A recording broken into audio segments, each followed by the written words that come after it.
So just to start, we can kind of go around and you can each kind of tell me how you got started. After I was done driving, I wanted to get into something as far as helping a race team, and I figured it was the next best thing to driving, and it just kind of worked out with some of the part-time driving stuff I did, and a lot of the drivers are ex-spotters, so we like to know that we're, did I just say that backwards?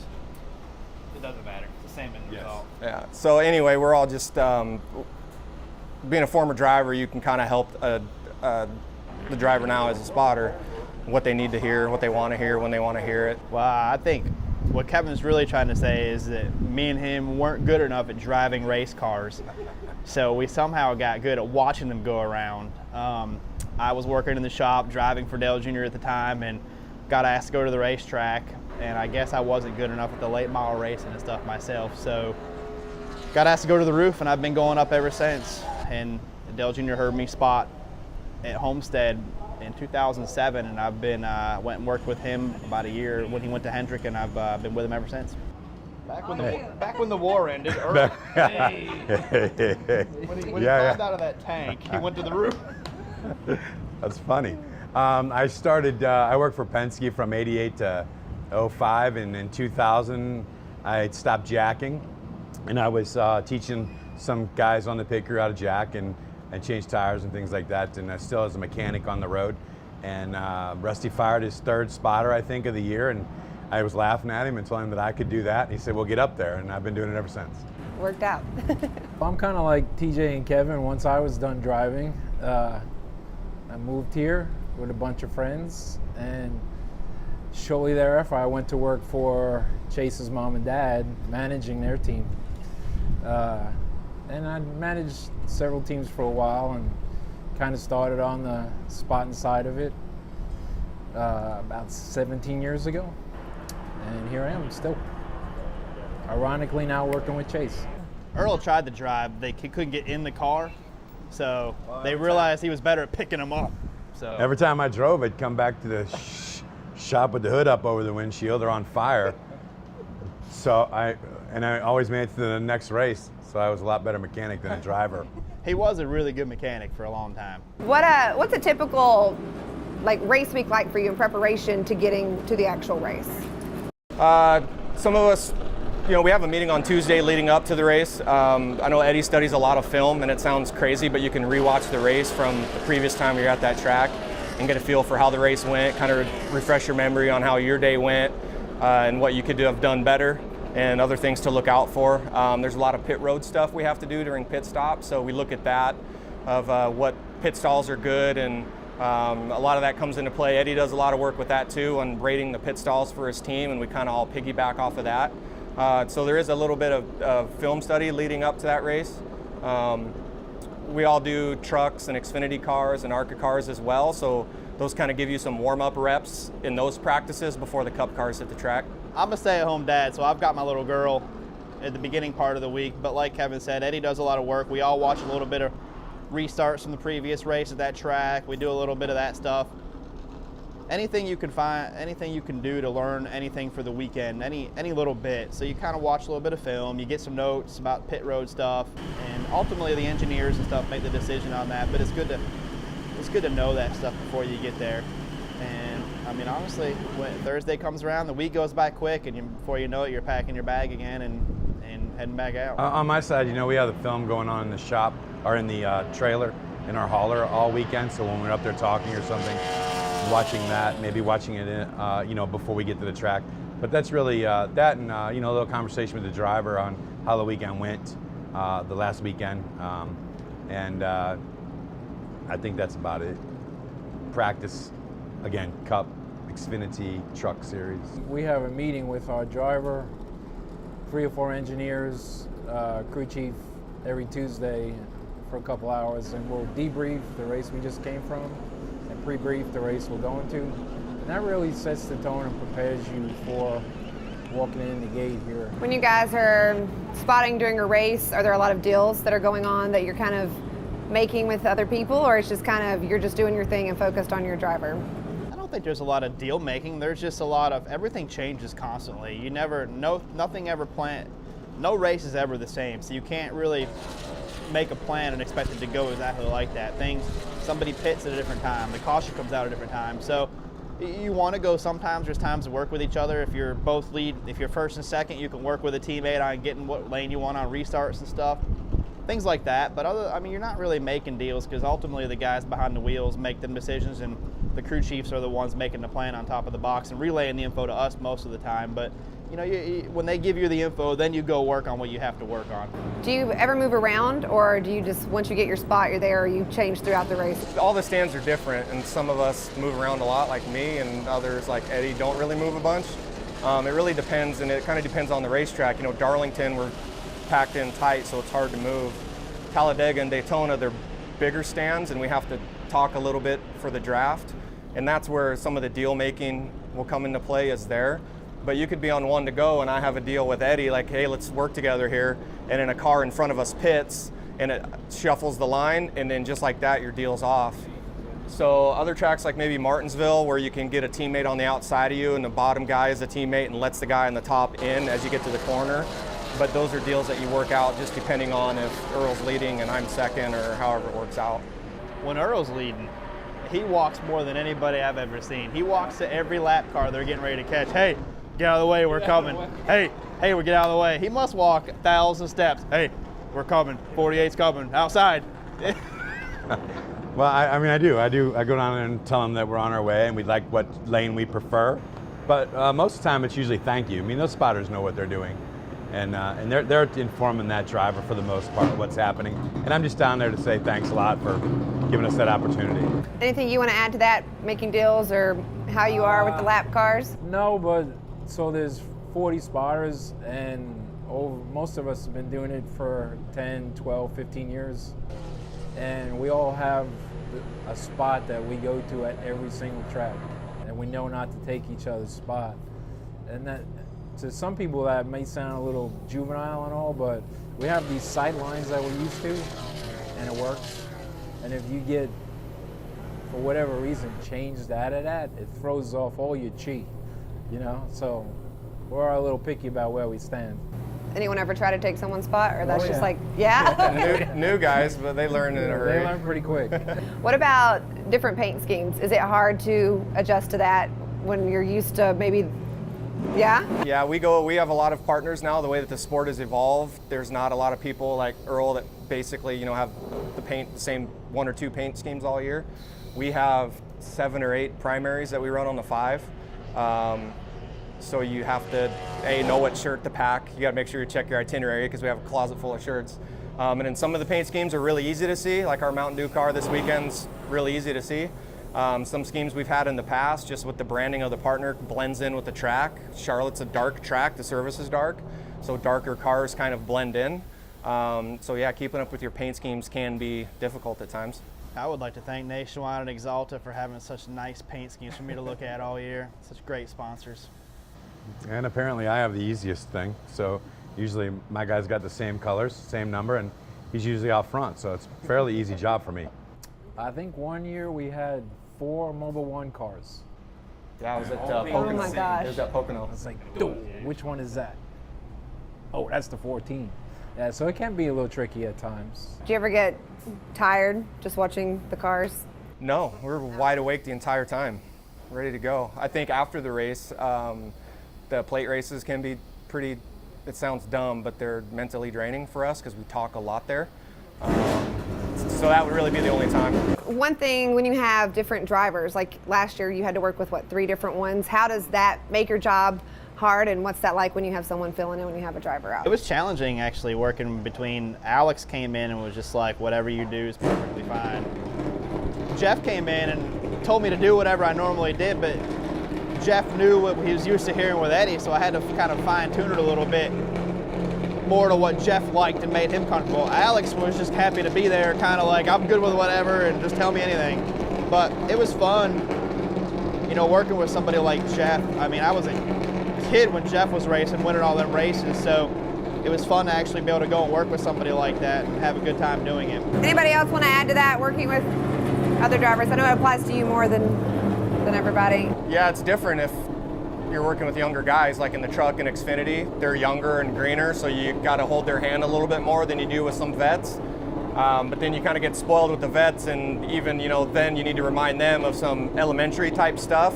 But it's definitely different. Each driver likes info and it told to him or her at a different time, or, you know, in a different way. The way that we present information to them goes a long way, either good or bad too. It's always interesting when you get to hear some of the conversations between you all, and there's some fun moments, and then there are some moments where you're like, what's your relationship like on and off the track with each of your drivers? What's a race day like for you, and then what's like a normal day like with your driver? I mean, to me, whatever happens on the racetrack kind of stays there, because at the end of the day, we're not really driving the cars.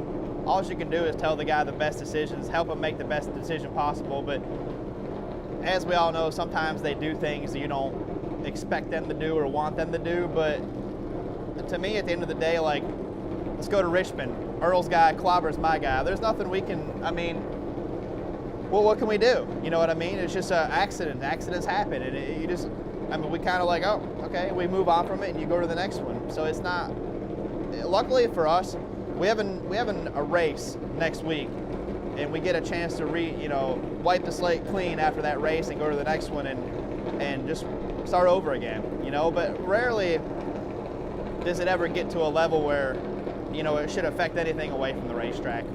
Was that a hard moment there when that happened? No, it was fine. No, the hard moment was between me and him. I was really at him after Talladega in the Xfinity race, but that's different. I think she meant the drivers too. I don't know about this. No, I mean your relationship with Dale Jr. How's your relationship with Dale Jr. off the track? That's what her question was. Fine. You know, there's been times when I've wanted to punch him in the face. I mean, edit that out. You know, and there's been times where I'm sure he's wanted to punch me in the face. I've called him every name you can call him, but I just haven't pushed the button in to say it on the radio. He's a little more vocal on the radio than I am. I don't like to fight with him on the radio, but trust me, I've wanted to drive to his house and knock his door over. You know, there's been, you know, I did do a lot of pranks to him back in the day, but still, you know, there's times when those drivers aren't frustrated. Most of the time it's heat of the moment stuff, you know, but our relationship, rarely does it ever carry over to a personal life or something. You know, he'll come by my house. He went with me to pick my little girl up from school a few weeks ago, and it's good. I mean, you know, we're off on a Sunday, me and the family go out to his house and swim in the pool and just have a good time. So he's a great friend, and I really enjoy working with him for like 98% of the time. There's that little bit that I, you know, get frustrated, but you know, at the end of the day, we're at heat of the moment stuff, and you know, we're great friends away from the track. You know, and our job is what we're focused on up there is to make sure they're safe. You know, and the other 39 guys around them are the same. You know, we're looking ahead for wrecks and oil, and we're letting them know where cars are coming inside and outside. And if you're passing them, you know, try to get a competitive advantage that way. You know, so they don't have to look in the mirror, and so they can turn to the right if, you know, they're past someone. So I think our intentions are their safety. So it's a pretty good working relationship right there. We're very fortunate to have personal relationships with our drivers. Like, he knows Casey fairly well. He knows Chase good. He knows Jimmy really well. I know Dale Jr. And honestly, we all know each other's drivers fairly well too. So, but it's really good to be a spotter for, not a lot of guys have that connection to be friends with their driver away from the track as well. And I think that helps all of us do our jobs too, because not only does he trust you more as a friend too, you know, I think it carries over in that aspect as well. I think it's a big bonus to have that friendship as well. It's a different kind of bond. It's a bond you develop over a period of time based on trust, reliability. You know, I got your back. And once you develop that bond, it lasts forever, you know? And so it's different. It's different than a friendship. It's, yes, you're friends, but it's a bond. And yeah, you can get, I've heard they'll get heated with TJ a few times, but at the end of the day, that bond is strong. When they turn that radio on, their comfort level gets a lot better when they hear a familiar voice in their ear. I promise you, if they turn that radio on, they say, hey, you got me up there, and it's someone else's voice, they're gonna be like, you know, who's that? You know, they're like, oh, is this guy gonna say this? Is he gonna tell me that? and their not stress level, but their concern level will go up higher. So, he's great with Chase. Jimmy loves Earl. Dale Jr. loves me. Casey. I mean, their comfort level goes higher, and that's what we're there for: safety and to make them comfortable. So. And I think that we learn. I mean, I learn every week. Richmond Incident is a good example. Daytona, where people are doing different things. So you learn all the time. So hopefully we keep learning, and hopefully they stay comfortable, and hopefully everybody's safe at the end of the day. So for you, obviously, final season with Dale Jr., what's the emotions for that? I don't know if it's really set in quite yet. I read all these tweets, this will be Dale Jr.'s final All-Star practice on Friday. It's getting kind of comical in some aspect, but I think later in the year when we start going to some of these places, like, I'm never going to have a chance to win a clock again with Dale Jr. I'm never going to, I think once we get closer to Homestead, it'll probably really start to, when we turn that radio on for the Homestead race and it's our final race, I think it'll be way more emotional than I really don't know what to expect, honestly. I mean, it's going to be different. This is for 10 years I've spotted for the same guy, and it's just going to be different. I'm in a routine with him. I know what he's going to say most of the time. He knows what I'm going to say, but I think once we start going to these tracks the second half of the year, it'll probably start hitting me more and more and more. And I'm hoping he gives me a really big race so I can retire too, but that's probably not going to happen. But I'm sure it's not going to be emotional for just me either, though. It'll be, these guys are every bit involved in the sport as I am, and they're going to look at it, and they're going to be used to seeing that guy. He's a figure on the racetrack every week. They're going to be used to seeing it too, and so he's going to sit there and be like, man, this is Dale Jr.'s last race, and it's going to hit him a little bit. It's going to hit Eddie. It's going to hit you, but it's probably definitely going to hit me harder just because of working with him. But I don't know. And Eddie has a good example, or you've gone through the same thing. I went through it 2 years ago with Jeff, and ironically, I had Chase with a radio on, standing right next to me.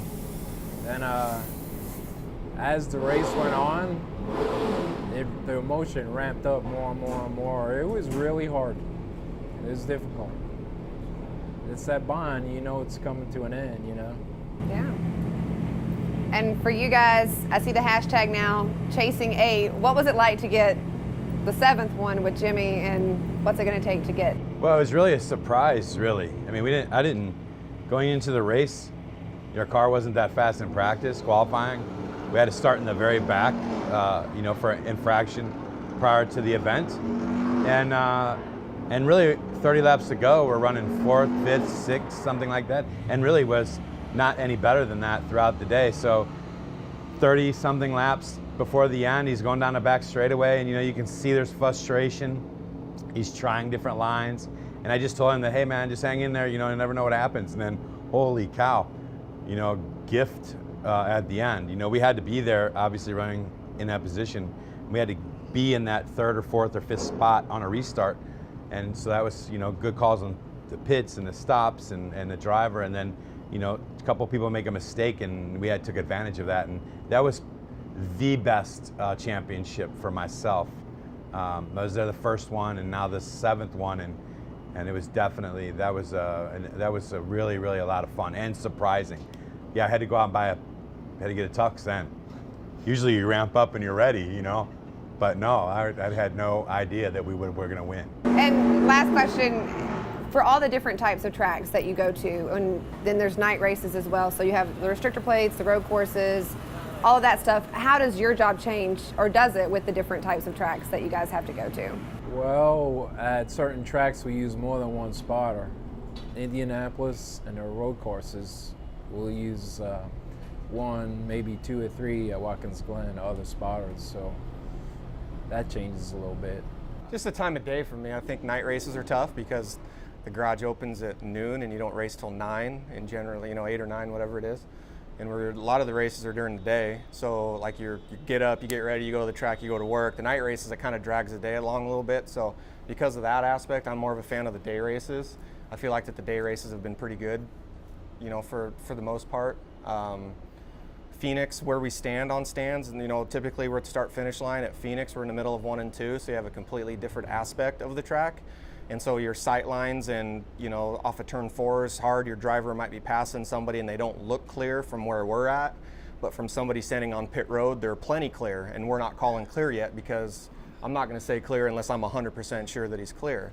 So just different tracks have different angles, so that kind of changes the way you call a race. I think that speedways, you're in a pair of binoculars all day long, talking. You're actually spotting from the door. The hood pins backwards, letting know lines and things like that. At Bristol, you're looking a full straightaway ahead for wrecks because it happens just like that. Pocono, you're looking 5,280 feet or close to a mile down into turn 1, and they're 5 wide getting into turn 1. So, I say good luck. You're looking at a pair of binoculars, and you really, it's difficult some places. And then a lot of that has to fall on their shoulders too. I mean, they do have a mirror and a brake pedal and things like that. You're just trying to help them in that position. But each one is definitely some different excitement, and man, I think it's the greatest job I've ever had. I get to watch the greatest drivers, the greatest places, and watch a race, so it's a lot of fun. And obviously having a successful driver makes it even more exciting. I'm more along with Earl. You go to Martinsville, you're watching in front of you. Bristol, you're watching for people checking up at Martinsville on restarts and stuff. You go to the mile and a half, everything's spread out a little bit more. You're watching more lines. Bristol's its own monster. You're watching for people to get in the wall a little bit, you get slowed down. Your head's on a swivel at Bristol too. You're just a circle the whole time. Road course, Watkins Glen, you spot for 30 seconds, you take half a minute, you take 30 seconds off because you can't see the rest of the track. You watch TV on the front stretch. Every track has different characteristics of how you spot it. Daytona and Talladega, we're going through three batteries a race. Just every track, you just kind of go in with a mindset. Mile and a half, we get spread out a little bit more. Then you look at lines, you look where people run. In Martinsville, it's a battle. You're watching for who's getting mad, who's getting shuffled out, and Bristol is just a war itself. So every track just kind of has its own type of mindset before you go to it. You can do this 15 years and do every series, so maybe that's 110 races a year, and still learn something every day. And so I think that's the cool part about it. But that history of 15 years of experiences that you've learned helps you be ahead of the game for something you may see happen here this weekend, because you've been here 47 times for this race and you know how it unfolds. So there's a lot to be said for having experience versus a guy that's just starting out, because you're pre-vested on a lot of things that are about to happen, and you're there and you're ready for it. And so a lot of years of doing it, but you still learn every day, which makes it fun. Okay, last thing, and I'll let you guys go. One biggest challenge of your job and most memorable moment. Biggest challenge for me is travel.